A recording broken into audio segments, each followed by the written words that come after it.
Hi guys, so today I want to go over from the template that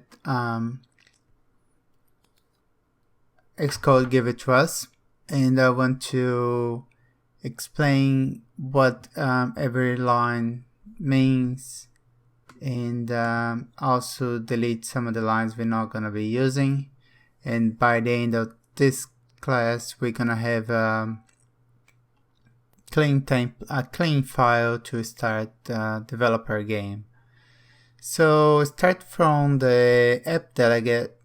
We have a normal app delegate from pretty much what all the app delegates in Swift look like from any other application. So even for iPhone, it is very similar.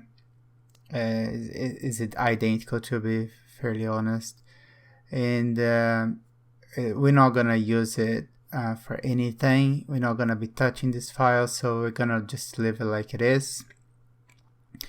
Then we're gonna look for on the game scene SKS, and that's pretty much the screen from our tvOS.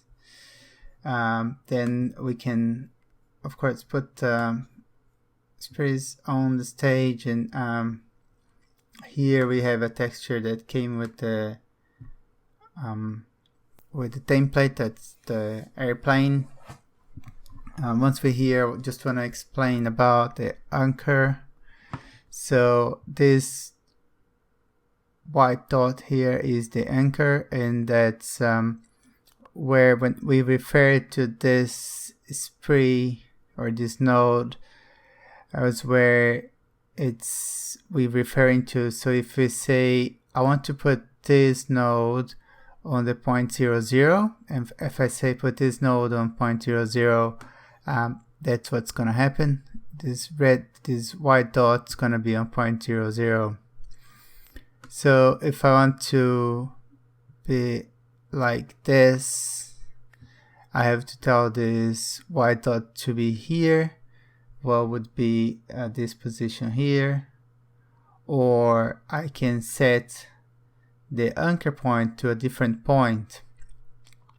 The anchor point go from 0.00, that is the bottom left, to the 0.11, that's the top right.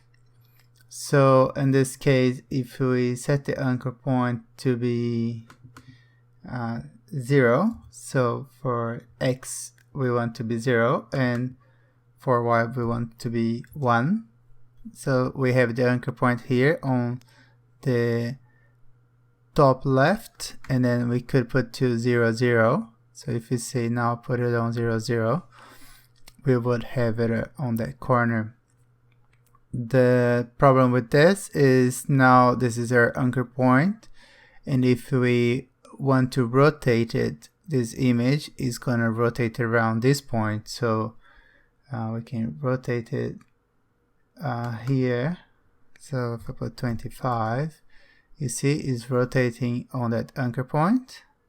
So if I go back to 0, go back to anchor point to 0.5, that's in the middle, and 0.5, that's back in the middle. And now I rotate it again 25 degrees. Now it rotates around the center of the image. So you can set this point to be anywhere inside or even outside of the image. So I could set this point to be on 2. So see, it is outside here. It's the double of the image. And is whatever best suit us. And of course we have other kind of things we can put on stage. We can put labels, or we're gonna be seeing there is a label that saying hello world that the application adds for us. So that's the SK label.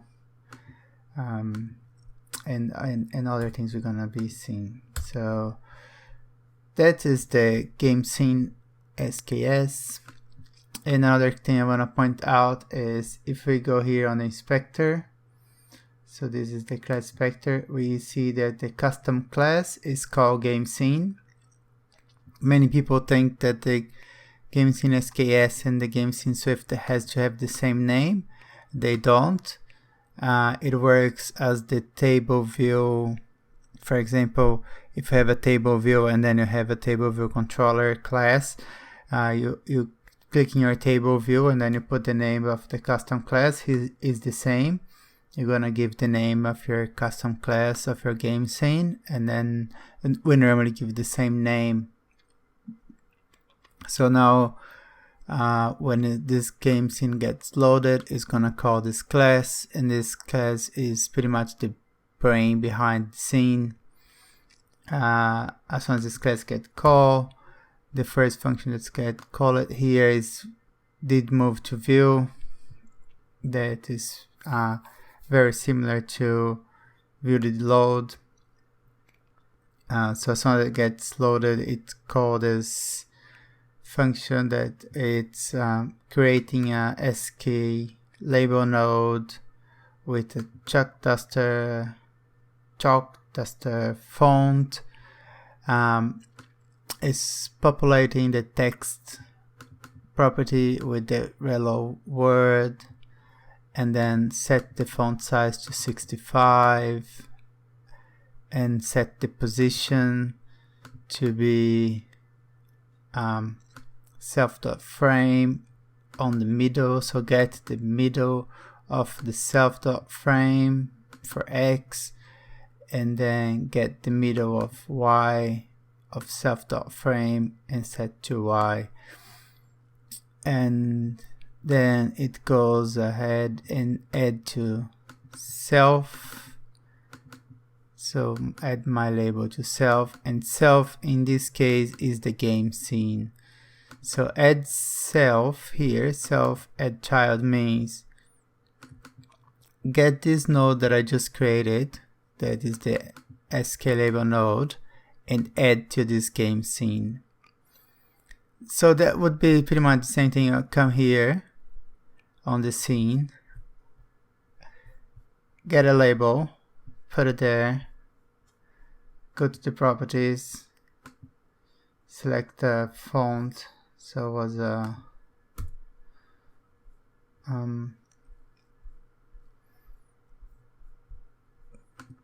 so you got the idea. Select the font, select the size, and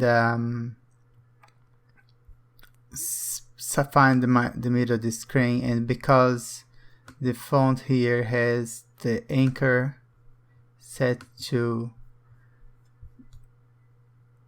0.5, 0.5, that's right into the middle of the label, and we're setting to the middle of the screen. That will position right in the middle of the screen. So if I delete this and run the application, we can see that we're gonna create a label saying hello world right in the middle of the screen.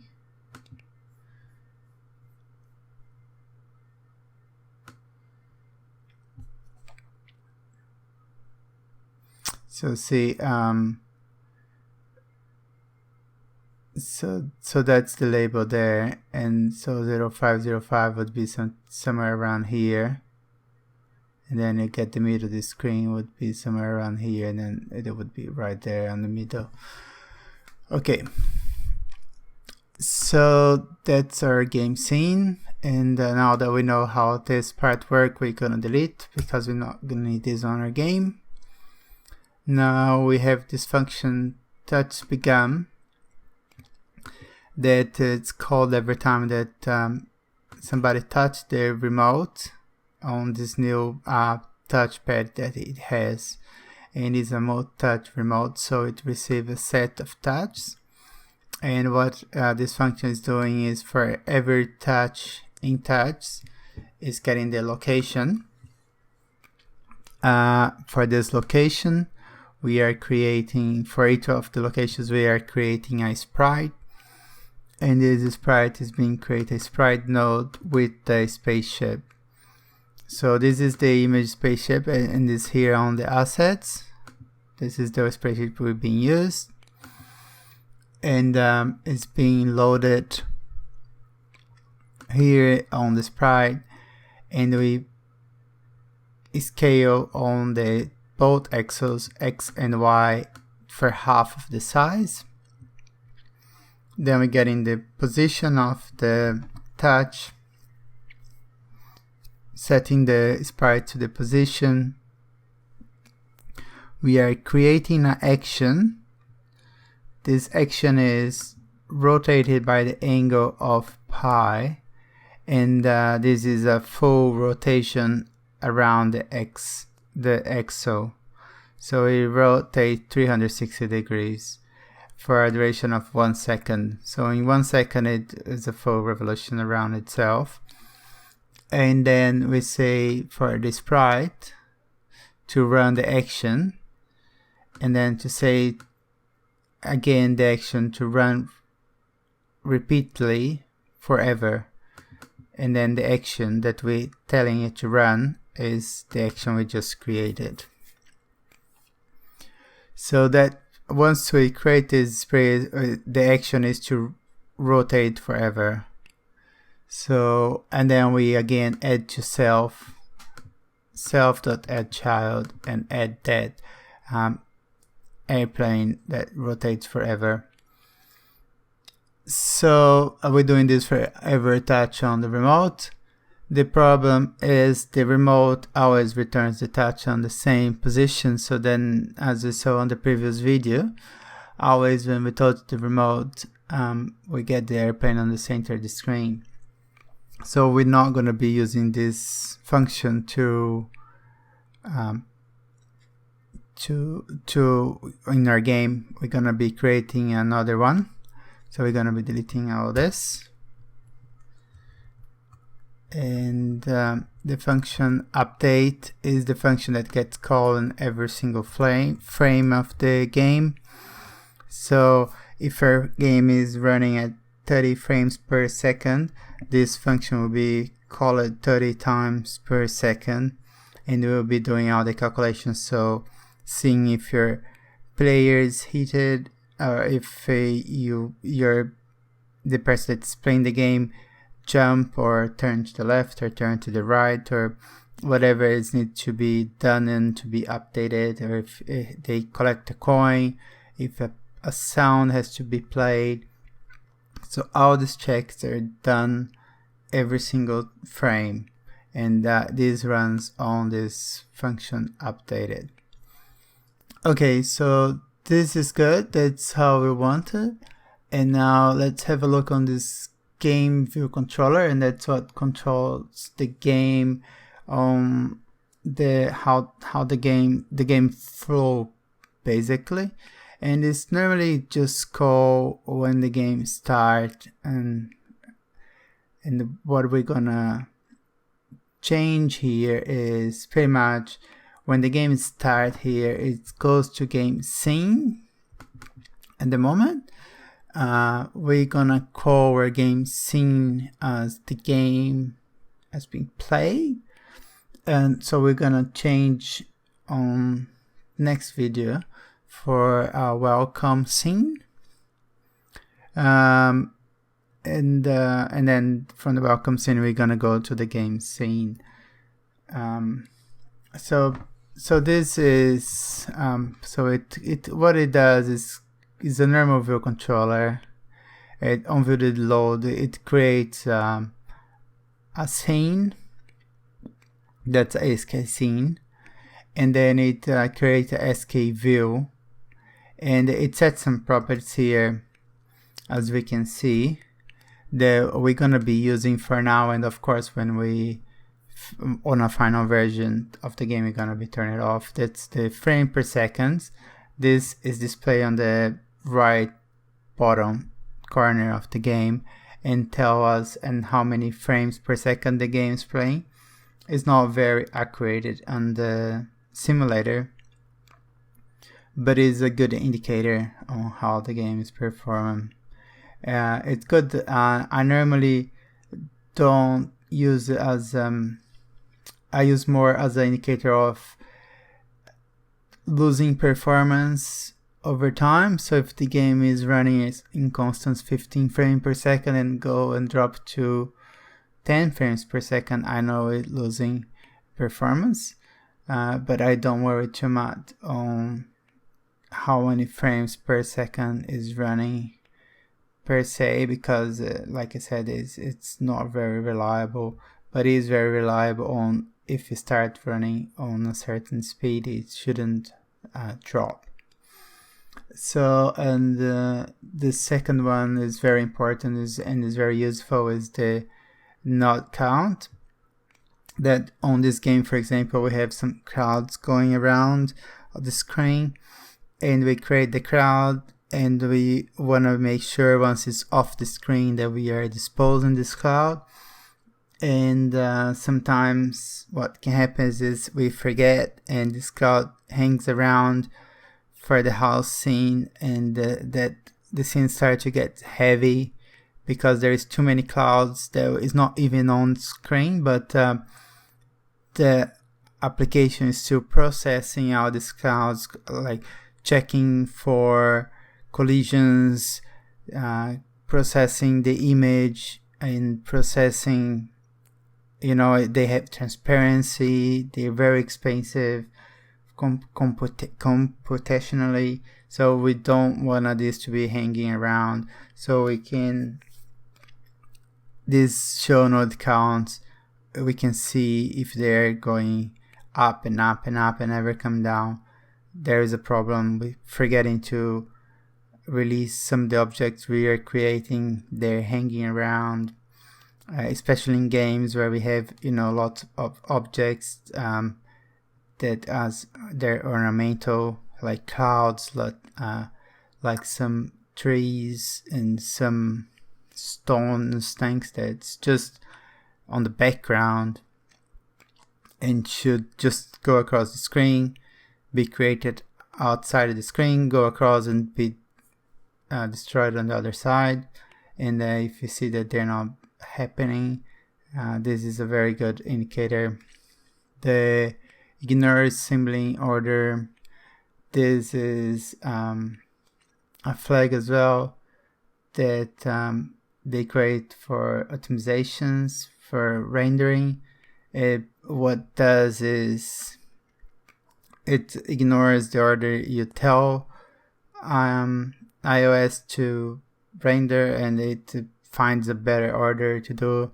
So normally when they have a texture, if they put all the texture on the screen and then they have a second texture and then they put everywhere the texture, and they have a third texture and then they put everywhere they need it, is much easier than put the first one, the second one, the third one, and the first one, the second one, the third one, and so on. Sometimes you have, for example, you can have enemy. Your enemy is composed of 3 or 4 layers, and you have 100 enemies on the screen. If you go the first layer and compose all 100 enemies, and then the second layer and the 100 enemies, and then the third layer and the 100 enemies, it's much faster than do the first, second, third for the first, the first, second, third for the second, and so on. So that's what this flag does. The scale mode aspect fill, it tells to fill this screen with the content, and then finally it tells to present the scene that we just loaded on the screen that's just created, and then some memory warning in case your iPhone or in this case the tvOS is running low in memory. So here it's always good to have some logging telling you, especially when you're developing, and when you are not developing, you can put something to freeze something that you're not using at that stage, so you can have some memory freed, and then of course you're gonna free things that you can reconstruct later on. And this concludes all the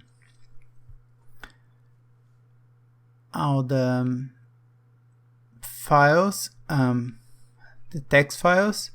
I will be going over the game assets, the storyboard, and the assets files on the next video.